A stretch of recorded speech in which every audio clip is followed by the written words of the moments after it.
Hello, so can you make the letter B sound correctly?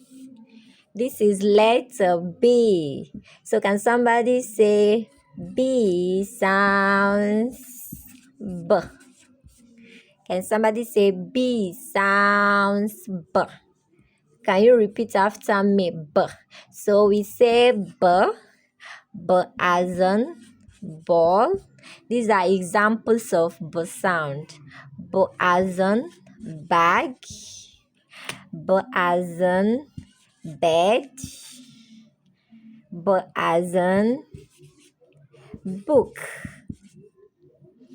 So if we are to transcribe, remember we are discussing letter B, and B sounds B.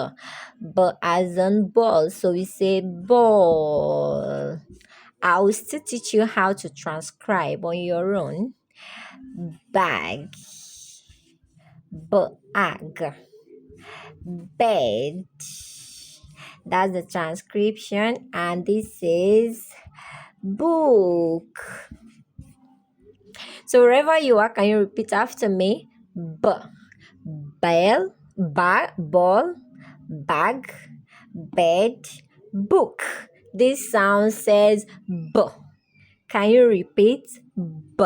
Don't forget that. Thank you.